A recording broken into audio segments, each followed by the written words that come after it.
Stories are in every part of the medicine, and possibly you learn some of them, and very recently you will experience it. We are taking medical histories. When we met with our patients first, we introduce ourselves, we try to know our patients better, and we are talking about their health issues.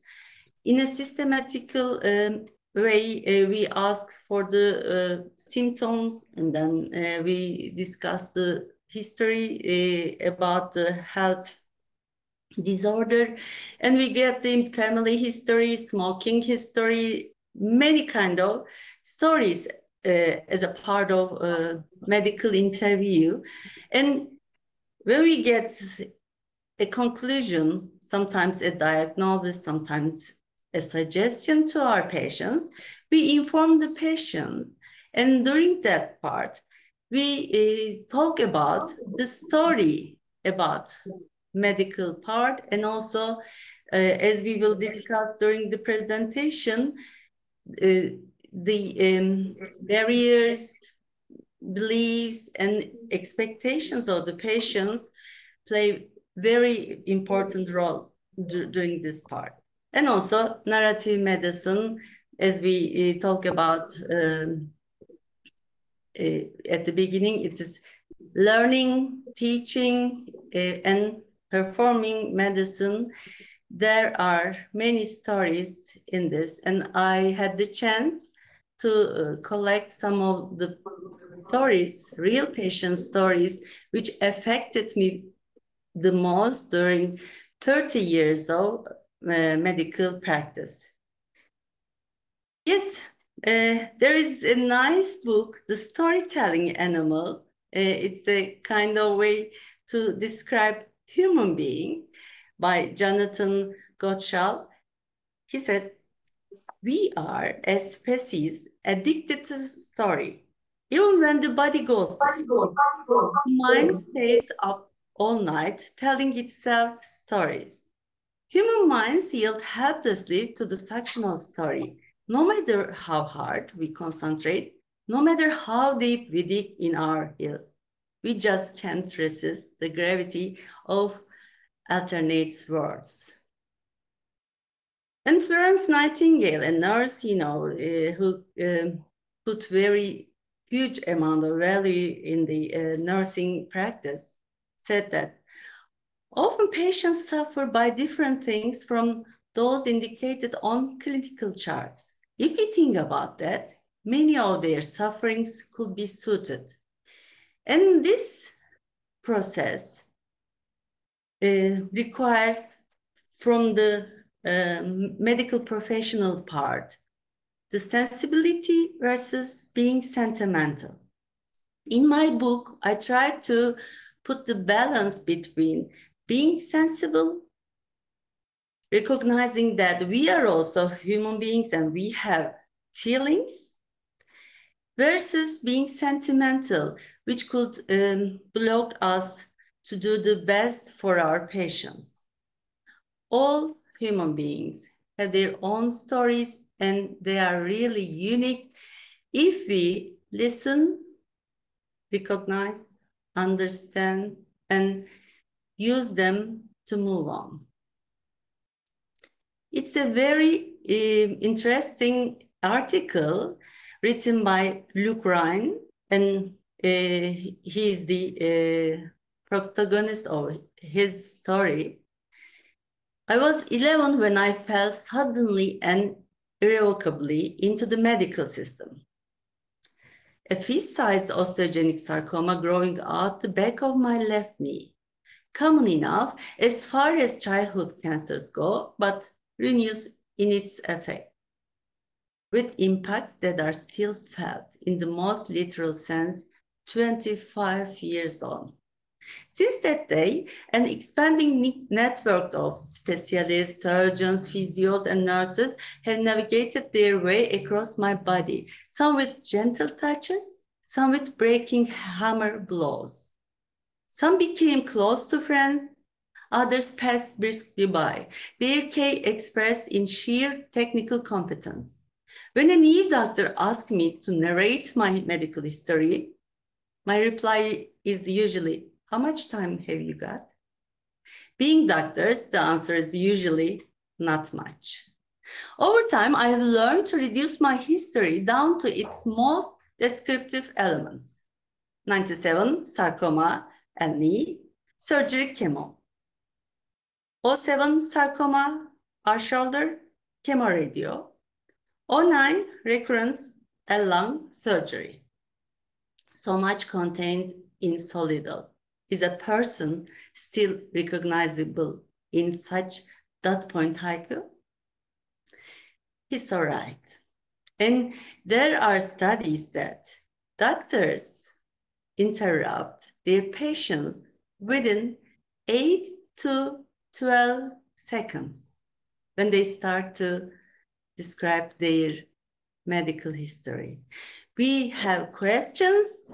We need to give a diagnosis to a patient, and we just ask directly the questions. But there is a story behind, as you also can see from this article. We need to think about it. And when we start listening the story, it helps us to get the right diagnosis with some very important clues hidden between the lines. And also we'll create the trust between doctor and patient, which will help also the competence with the treatment. And also we will get life lessons to ourselves. And if we tell or write those lessons, as I did, we will help people to get those life lessons too. There are two important T's, trust and time. If we give time to a patient, trust will come very easily. And if there is trust, the collaboration will build between patient and doctor, who are a team for working for the well-being of the patient. Rita Karen said that one and only question suggested to be asked to patient when we encounter them: I have to learn as much as I can about your health. Could you tell me whatever you think I should know about your situation? She suggests not million questions, but the one and only question will help patient. When I read the article, I thought about this suggestion too much. I said myself, I have a work, I have a duty, I have a responsibility to get the correct diagnosis, to treat my patient. But I have a limited time, not endless time that we can discuss whatever my patient wants to ask. And the biological parts can be forgotten somehow. I used to keep my own way to make medical interview. And I create some idea about the diagnosis and my future plan to help my patient. And my last question is always, since I read this suggestion, this question, and it changes the process more human. Rita Karen is the mother of narrative medicine term, and I'm sure that you also read her articles during your classes. And Miriam Divinsky is very close friend of Rita Karen. I get the impression from the articles. And she wrote a very nice article. She gives the idea of Karen since 2000 as together with medicine, literature looks forward to the future when illness calls forth in witness and helpers, recognition instead of anonymity, communion instead of isolation, and shared meanings instead of significance. Please read once. Recognition instead of anonymity, communion instead of isolation, and shared meanings instead of insignificance. Those are the ones that we all want ourselves and our beloved ones when we start to use the passport of illness. As Susan Sontag mentioned once, we all have two passports since we were born, health passport with ID and sickness, illness passport. We think that we will all stay with the health part, but unfortunately, time by time, in different paces, we all experience illness. Those are the ones that we want ourselves, so we have to give the others as their expectations. In the article, stories offer insight, understanding, and new perspectives set. It's true. I believe in by my heart.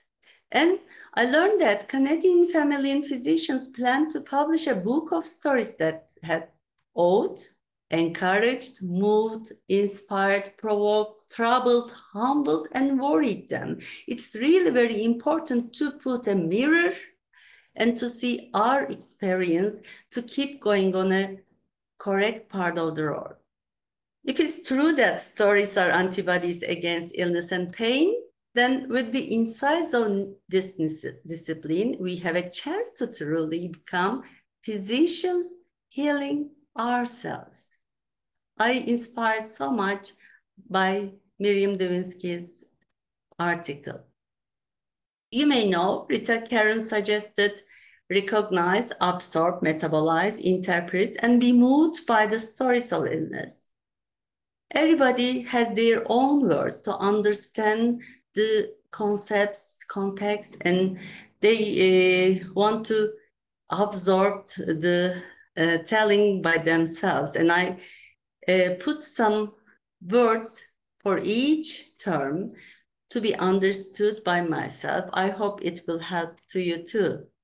Instead of recognize, I think about to see, then to take in, to deal with, to learn from, and to react by the stories of illness, which I try to do since I start to work as a physician. I will give a few points from the story named Reflections. Possibly you read because it was one of the 3 suggested stories. It's translated to Romanian by my friend. It's in Turkish for 8 years. And I hope one day it will be in Chinese to be understood by the mother tongue. This is the table of contents of my book. You read 3 of them: Imprints Filling the Void, Meaning of Life, and Reflections. Let's talk about reflections briefly. Possibly you are aware of a Calgary-Cambridge guide for medical interview. It gives a very systematical way of learning how to make a medical interview with a patient, part 1 and part 2. There are the system reviews and physical examination part, and also the expanded framework. For the patient, I wrote in reflection stories. She complained with fatigue attributed to working hard, no strength to move. Her daughter added lost appetite and can't fall asleep as a general system review. My patient's complaints again, slightly, and when dealing with her pet. It's very important when a patient expresses shortness of breath when dealing with her pets. There is a story behind that. She had pets and she wants to deal with the pets. This is a kind of quality of life question, according to me. And none of the others.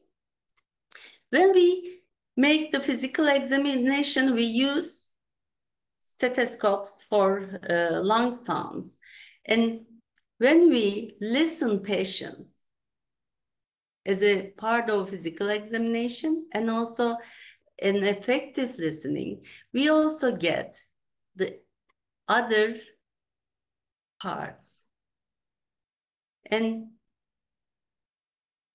in reflection story, at the beginning it says, even if the person shares their experience, it's necessary to hold up a mirror for the reflections. And the second part, the problem can be listed as tiredness attributed to working hard. But patient said that, why me? This is the part of the story. And when breaking bad news, this is the first reaction of the patient sometimes with the neglecting the diagnosis. And her daughter added, again, to be afraid of falling asleep. It's something like I cannot sleep, a very light symptom for many of the people, for the physicians. But in the story, we see the reason to be afraid of falling asleep is very important, because when the story comes, when we let the patient to tell her story, we see, as you read in the story, she had the reason because once she asked to her doctor, how will be my dad? And the answer came like, you'll sleep and then won't wake up. It will be easy that much. And it gave the patient to be afraid of falling asleep because of the fear of that. And when we get this information, we can work on solving the hardness of falling asleep. Totally healthy, normal findings in checkup 6 months ago, shortness of breath, palpable supraclavicular lymph node, metastatic carcinoma, unknown origin, chemotherapy. Those are the ones that we can work on the biological side.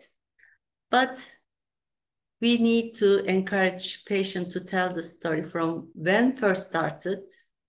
And we need to get patients' ideas, concerns, expectations, and how each problem affects the patient's life. She says, it was about a year ago. I hospitalized in this ward, maybe a few rooms away. I was bewildered. I was filled with fear. Various possibilities were running through my mind. I had forgotten about sleep. I didn't want to close my eyes. The doctors had always talked to my husband and my daughter before informing me of the cancer diagnosis. They discussed whether to tell me about it with my family, since they thought that my family knew me well and they could anticipate my reaction to such news. Who could? And a reflection from her daughter. Life has become a burden for her. Her pain and distress have increased. We couldn't wait for the inevitable end at home. It would have been difficult for all of us to watch her in helplessness. In the hospital, there can be momentary solutions for her problems. This is a part of end-of-life decision, but with the words of patients' relatives. And this is the reflection from me as a very young training in pulmonary medicine. Throughout her admission, we tackled every problem that arose, alleviating her pain and shortness of breath. Her appetite improved significantly. She wanted a different meal for every meal, and the senior doctors told me that in her condition, being able to think about a meal with enthusiasm pushed the boundaries of miracle. However, we couldn't find a solution for her insomnia. Luckily, I was there at the very last moment of my patient, and it was a huge life lesson to me. It's so nice to share with you this drawing with you, my Chinese students, because more than 20 years, I'm using this word in my communication lessons. And I said that in Chinese, this is a word for listening. You can only listen effectively when you give your hearing, seeing, eyes, undivided attention, and your heart. Yes, effective listening needs ear, eyes, attention, and heart. It's very nice to share with you at that moment. In this book, I try to put every part of effective communication skills between patient and physician. And in all stories, you can find some of them or a few together. Effective listening is very important. It's in all. Empathy is mostly placed in reflections as a story. There's also recognizing and eliminating barriers. You read in Prince Filling the Void, a young girl diagnosed fatal disease, and there was a barrier that I cannot reach her. When I recognize it and I destroy the barrier, we became very close accompaniers to work on her illness. And also Red-Colored Cotton Kerchief is one of such kind of stories. Breaking Bad News by Ali Kılıç Aslan, who named by his name because of his family, Meaning of Life. It's very touching and very inspiring story. End of Life Decisions, I Want to Die at Home. Respect for privacy of the patient in all stories, and relations with patient's relatives at the last moment, and Graduation Day. This is a poem that I wrote in my 20s, and a very wise man who guided me through sharing my stories in all around the world with the medical students and people, and also the public. I said myself when I was 20s, why am I supposed to turn around and run? What if I wouldn't return to my own profound? As a core, we need to feel ourselves too. As our hearts keep beating, as a story gives that anything can be solved if our hearts keep beating. So we need to deal with our heart, with our body, with our feelings sensitively. Lessons behind success. As a doctor, I learned a procedure because my patient encouraged me to do it on her for the first time, and growing together another story. To my students, I use this metaphor. We need to communicate with our patients, with our relatives, with our friends, with our children, whoever as a human being in front of us, like fingers on the pulse. This is a metaphor, but you know, when we put our fingers on a pulse, we have the tachycardia, bradycardia, arrhythmia. So we can feel what was inside of the person in front of us. When we give bad news, when we breaking back bad news to a patient, we need to follow the reactions of the patients. We have to give the news whenever our patient ready. Slow, in a pace that any patient can be ready for the news. but it's very important, and I believe in being good at communication with our family, with our friends, will help us to be good at in communication with our patients. We have many roles, and being a human gives us a strength to communicate perfectly, effectively with our people. Yes, this is one of my patient's photo before his death, before he passed away. He wanted me to take the photo and gave me the permission to share with whoever I want. What do you hear here? Please think about it. He was intubated. He asked for books to read in the intensive care unit. He communicated by writing because he couldn't speak. And when he was writing, sometimes he asked for a song to be played in the intensive care unit.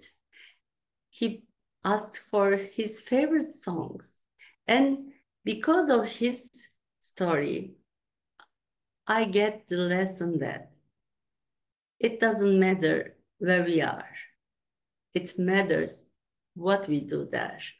And if we hear the story, it helps us to keep in a lively road in our life.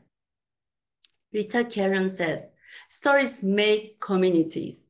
Doctors and nurses right now are disillusionized. They are burned out. They are giving up. They feel alone. But when they tell stories, they have a listener. They have peers, colleagues, people to go through with them, and that isolation lives. It's very important. As I said, stories is everywhere. Slobodan Danpage sent me this drawing once. The name of the drawing was, she knew how to help her community. And I answered him, what if she sometimes feels tired? It was my feeling very deep inside at that moment. And he replied, then she is human. We are all human beings. And while trying to protect someone else, patient, relative, friends, lovers, family, we need to think about ourselves, and we cannot destroy ourselves while trying to protect others.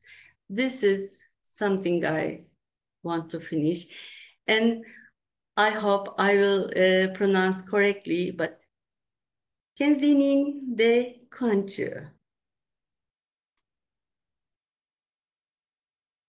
You pronounce these Chinese characters very correctly. Good. I will Okay. stop sharing and we will open the stage for discussion. Yeah. Yeah. Thank you very much, Professor Goksel. And just now, I think we really learned a lot from your work, especially, uh, the connection between literature and medical healing. Okay. Thank you. Yeah. So maybe I will start with the questions, then I will ask the students to have more communication. Just now, at the very beginning, you mentioned like the narrative medicine and the healing narrative.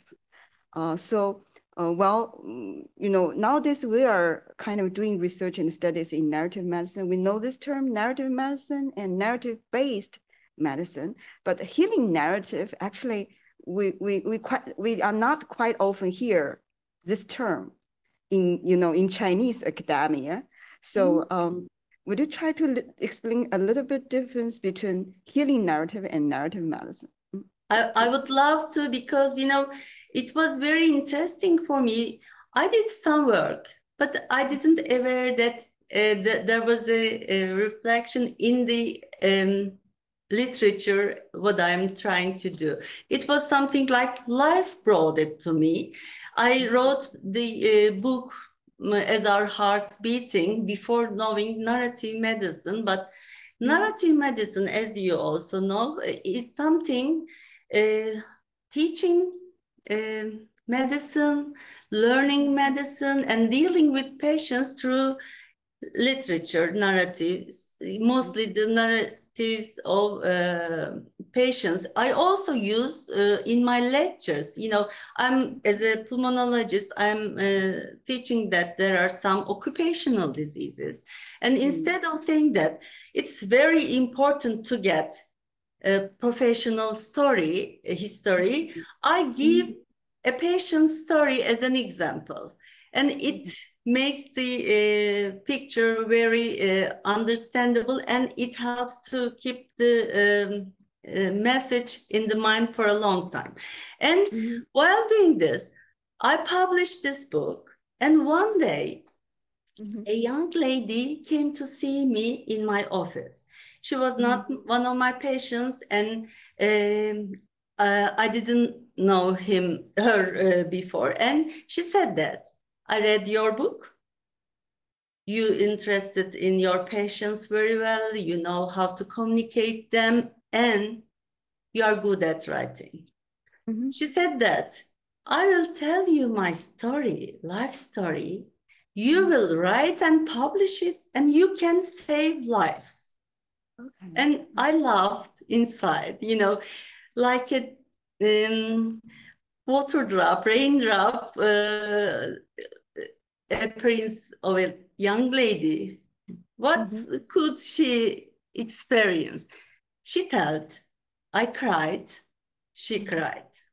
And she said that, I feel like I'm very light now, I can fly. I said to her, yes, now I'm heavy and I cannot fly. You put all the trauma on my lap. She said that, you can write and free yourself. You know, can you imagine this scene? And I wrote this story, and I showed her when I finished, because we get the communication information, and she said to me, it's very nice to read her story like someone else experienced it. And when I published the second book, because this story gave me the idea, I have to continue to write stories. Before that, I thought that, okay, 8 patients, now in English it's 12. With 8 patients, I did my job duty, it's all finished. This was a project to give the medical students the impression that how the professional life will be in front of them.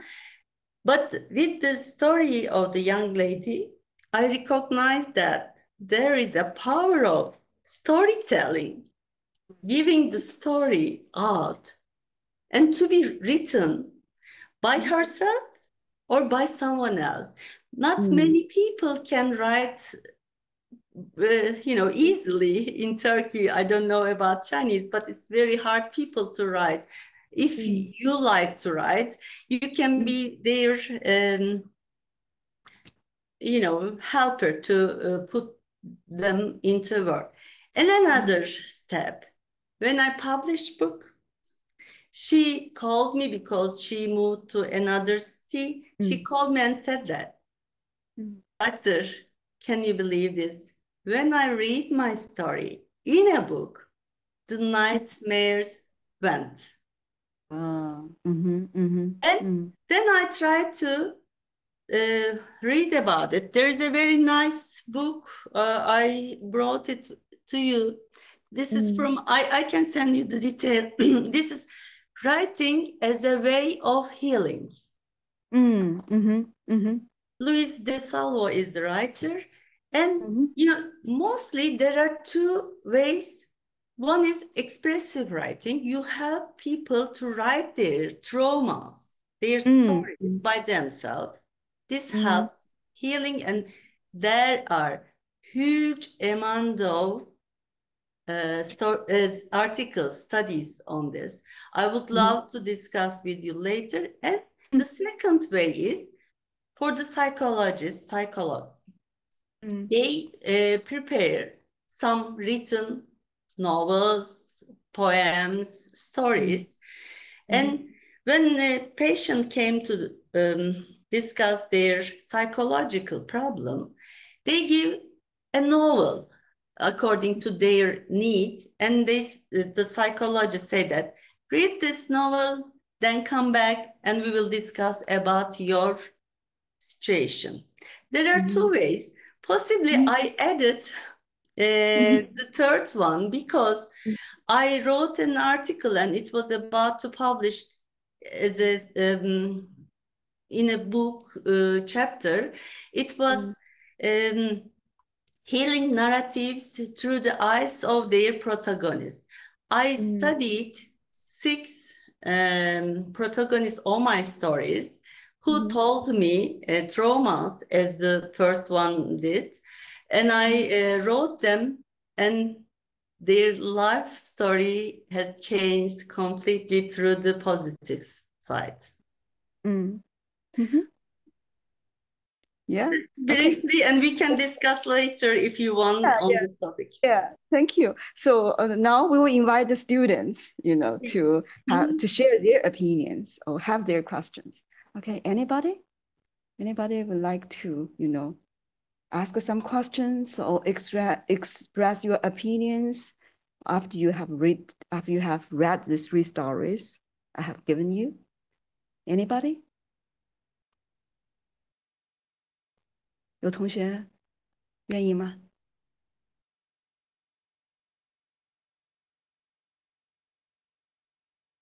是不是有同学需要这个I should name some of the students. Any volunteer, or I put my email address on the chat. Anything about me writing my stories, or as you mentioned, medical education in Turkey. I also do telemedicine, and I also interested in sociology. Any question can be sent by email by the students. I would love to invite them to share with you the feelings and impressions if they cannot tell to me. And if there are expectations to deal more, I'm always ready to be together with you. It's a very unique experience to me to know people in a different culture. Yeah, that's right. That's right. I would love to share, because, if students can briefly, a few sentences is fine to be said, and I would love to read what were their impressions about the stories. It will help me.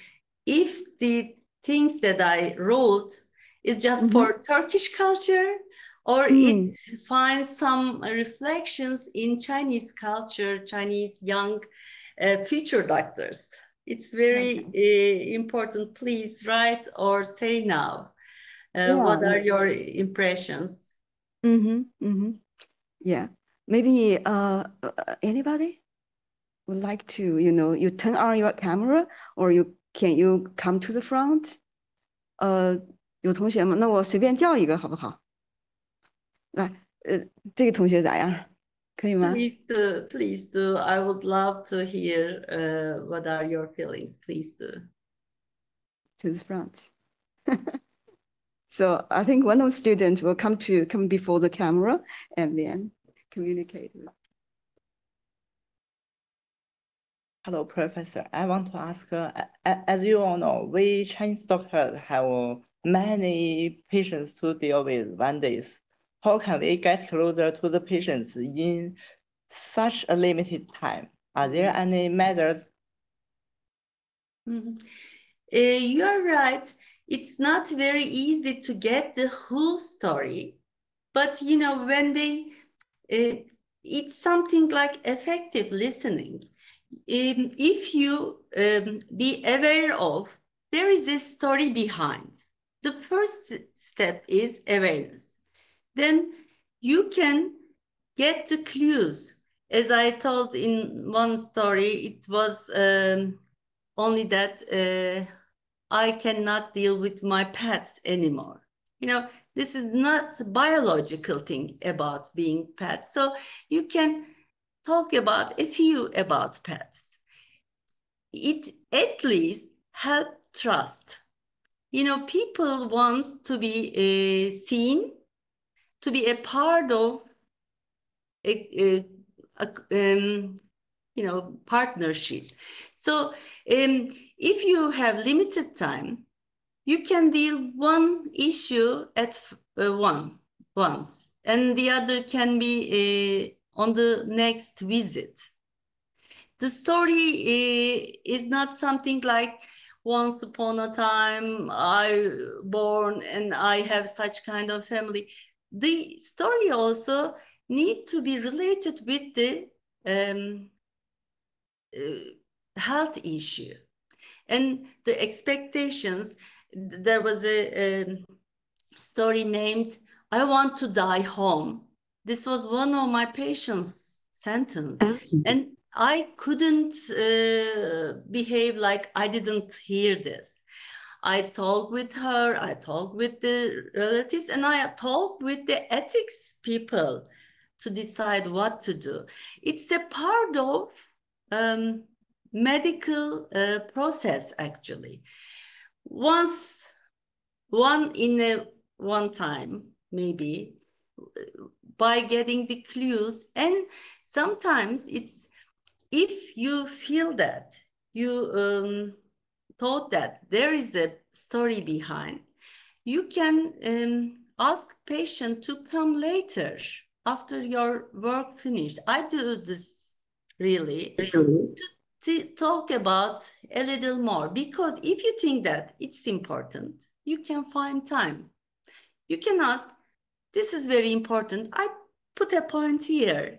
We need to keep going on, working on diagnostical approach. And I really need to discuss, if you also want, about this issue later on. Come to visit at the end of my work. And it takes sometimes only 5 or 10 minutes, but it means a lot to the patient. Thank you for asking. Thank you.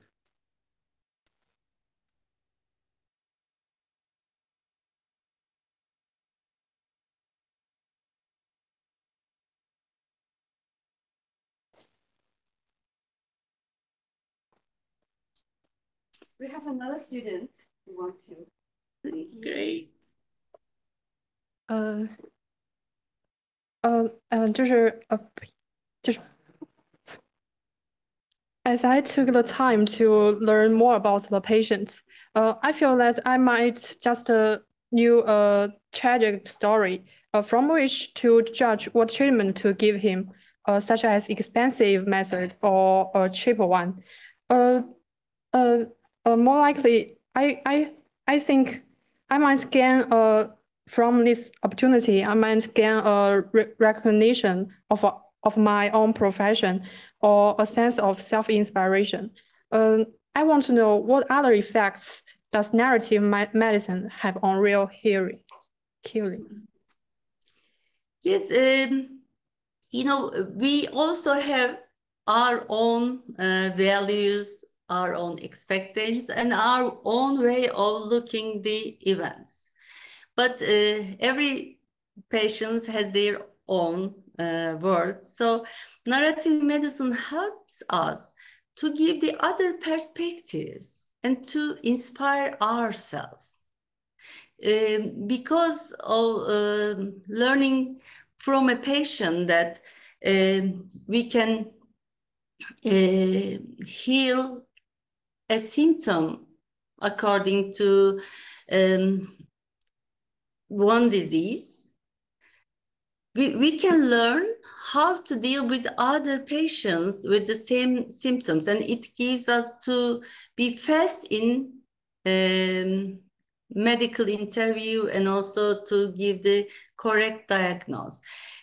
From narrative medicine, we also use the stories to widen our perspective to world outside of the medicine, because it is life itself.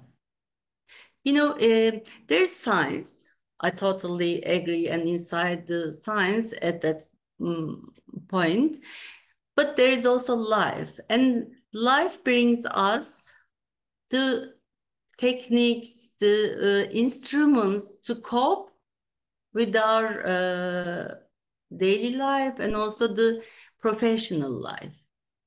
Seeing stories behind every part will help us to grow, to improve ourselves as a human also.